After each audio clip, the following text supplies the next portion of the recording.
Créteil, après Bordeaux et Évian, la DNC poursuit ses pérégrinations, ou plutôt ses tournois de qualification en vue de la finale nationale qui se déroulera dans moins d'un mois à Nice. Fouler la pelouse de l'Alliance Riviera, c'est le rêve caressé par les 42 équipes venues du Nord et d'Île-de-France se disputer cette 3e étape régionale. Un tournoi à valeur de vitrine pour ces moins de 12 ans dans un bassin de quelques 250 000 licenciés. Excellence garantie. On a vu à la fois des équipes de grande qualité, mais ce qui est un peu la caractéristique de la région parisienne, avec un nivellement des valeurs très fort, beaucoup d'équipes de bon niveau et beaucoup d'équipes professionnelles qui ne passeront pas parce qu'elles tombent sur des clubs amateurs qui forment aussi bien qu'elles et qui sortent, on le connaît, on ne va pas raconter toute l'histoire des équipes de France diverses des années 98 et autres, mais la plupart des joueurs viennent de clubs qu'on a vus aujourd'hui, des clubs de banlieue, et qui aujourd'hui encore ont montré qu'ils avaient des ressources et un vrai vivier. Un vivier encore densifié par la présence de clubs historiques comme le RC Lens, vainqueur de la finale mondiale en 2013 et qui entend bien renouer avec ses émotions.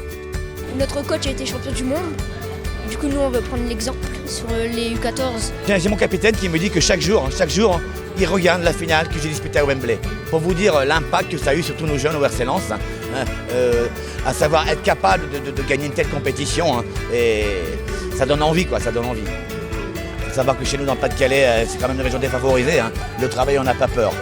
Et réellement, cette Danone Cup a apporté à toute la région, vraiment tous les jeunes gamins, de croire en ces chances. Nous, petits clubs du nord du Pas-de-Calais, être capable d'être sur le toit du monde, c'est merveilleux, C'était vraiment une très belle aventure.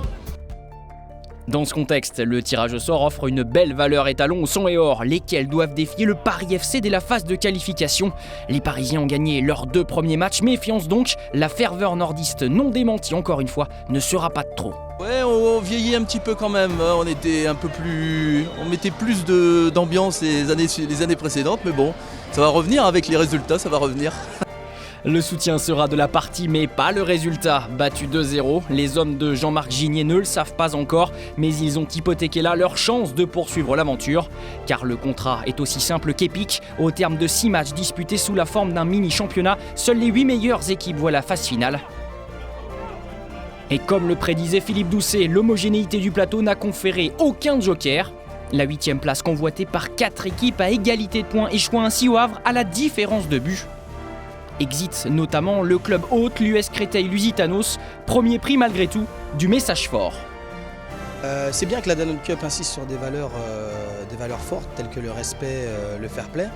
Et puis après, même si je pense qu'il y a l'enjeu, il y a une compète, il ne faut pas les oublier. Et en tant qu'éducateur, on se doit, nous, de donner ce petit mot-là et de forcer là-dessus, parce qu'on n'est pas entraîneur de football, on nous appelle éducateur de football. Donc c'est de l'éducation par le football. On ne doit pas l'oublier. Maintenant, il y a la compète et ça fait partie de la vie aussi, la compétition, l'enjeu, ça fait partie de la vie, de jouer avec un stress, de jouer, mais de gérer après les émotions. Des émotions à gérer, il y en a aussi pour le corps arbitral. La Danone Nations Cup participe également à l'éclosion des sifflets de demain. Sélectionné avec 11 autres jeunes arbitres de la Ligue de Paris, Annie espère être retenu dans le trio qui verra la Côte d'Azur. Il se souvient qu'à l'âge des enfants qui l'entourent, il était déjà vêtu de noir. Déjà tout petit, j'arrive à 15 ans, je jouais le samedi après-midi, donc j'allais le samedi matin voir mon petit frère le matin. Et on me proposait de prendre le sifflet et plus je faisais les matchs, plus je prenais plaisir à faire. Et donc je me suis dit pourquoi pas me lancer dedans. Et je me suis lancé dedans directement. Et tu t'es pris au jeu? Et ouais, je prenais plus de plaisir. Au fur et à mesure de faire des matchs, je prenais encore plus de plaisir. Donc j'ai arrêté de jouer et je me suis lancé à 100% dans l'arbitrage. Pas le temps de regarder bien longtemps dans le rétroviseur, le terrain reprend déjà ses droits. Avec leur statut particulier de rescapés, les Havrais font douter comme jamais le Paris FC dans un quart de finale sevré de buts. Mais la tête de série numéro 1 s'en sort aux tirs au but. Comme Saint-Maur, finaliste France l'an dernier contre Bordeaux et qui vient à bout de Dunkerque 6-5 après une séance empreinte d'émotion.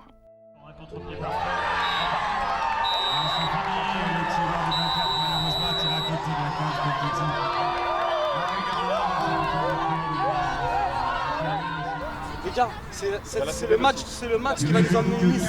C'est la finale. Ce match-là, on n'a pas le droit de le perdre. On va se donner à 200%. Et même si à la fin on perd, on n'aura pas de regret. Parce qu'on aura tout donné. On aura tout donné.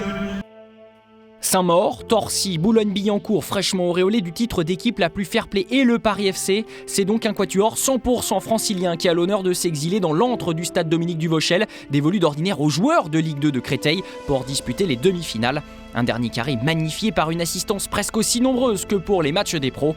Près de 2000 personnes sont restées pour connaître l'épilogue de cet épisode 3 et assister à un remake de l'édition précédente.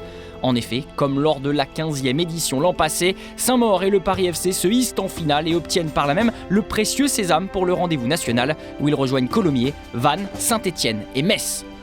Reste un trophée à aller chercher, sa quête confirmera la forme étincelante des Parisiens. Les hommes d'Ismaël Boukris, qui n'ont concédé qu'un seul but lors de cette journée, vont faire la différence en deuxième mi-temps. Après une ouverture du score de Clarence, le break intervient à 4 minutes de la fin. Donc, de sécréter lui Zidanos, Eladj qui prend le périphérique, il a fait le tour et au second poteau, qui pour reprendre sans aucun souci, il venait d'entrer sur la pelouse, c'est parfait. Le coaching est gagnant, c'est Daouda qui permet à cette équipe du Paris FC de faire le break et de filer vers une victoire. Passeur, Eladi est ensuite à la finition sur le 3e et dernier but. 3-0, le score est sévère mais le triomphe parisien largement mérité. Ancien de la maison, l'international Frédéric Piquion a apprécié. Je pense qu'ils étaient vraiment au-dessus du lot aujourd'hui. Ils ont vraiment une équipe au niveau individuel et collectif très très forte et j'espère qu'ils iront au bout à Nice et pourquoi pas après. Tout à leur célébration, les Parisiens n'ont sans doute rien entendu des louanges tressées par leur aîné. Mais si sa prophétie se vérifie, ils n'ont pas fini d'en recevoir et de poser pour la photo.